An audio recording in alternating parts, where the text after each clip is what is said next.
النهارده جايبه لكم طريقه تحفه علشان نفصص بيها الرمان. هنقطع الرمانه من 4 اتجاهات زي ما احنا شايفين كده.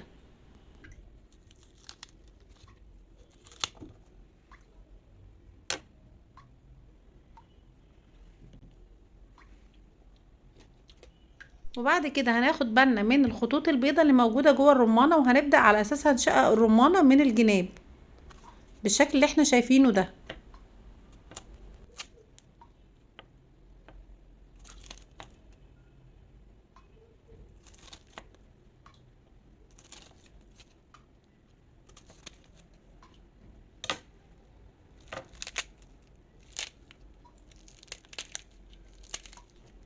وهنبدأ نفتح الرمانة بالشكل ده.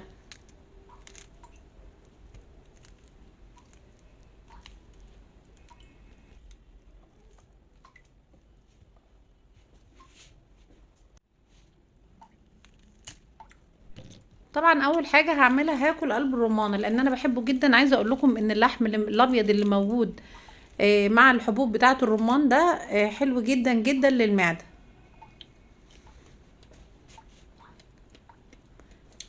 خدوا بالكم احنا لسه ما خلصناش الفيديو.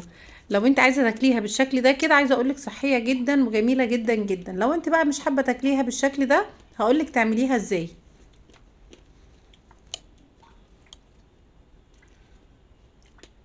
هنشيل الفواصل البيضة اللي موجوده كده في الرمان.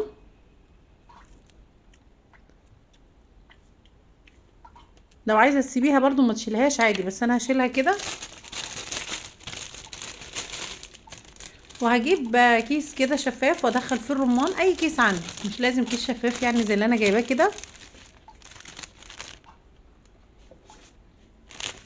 في ثواني هنكون مفصصين الرمانه كلها، وفي ظهر المعلقه بتاعه الاكل كده، وتنزلي على الرمانه كده زي ما احنا شايفين، وتكوني حاطه ايدك على حرف الكيس طبعا علشان مفيش رمان يطلع بره.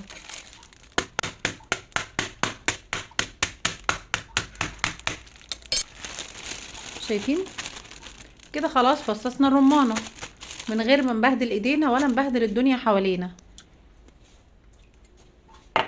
هجيب بقى كوبايه كده وانزل فيها كل فصوص الرمان، وبألف هنا وشفا. لو عجبكم الفيديو اعملوا لايك وشير للفيديو. لو اول مره تشوفوا القناه يا ريت تعملوا اشتراك وتفعلوا علامه الجرس علشان يوصلكم كل جديد. وتفضلوا معانا بألف هنا وشفا.